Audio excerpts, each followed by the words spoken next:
Hawakan mo ang kamay ko nang napakahigpit.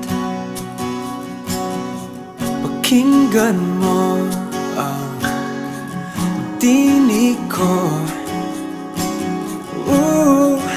Di mo ba pansin na ikaw at ako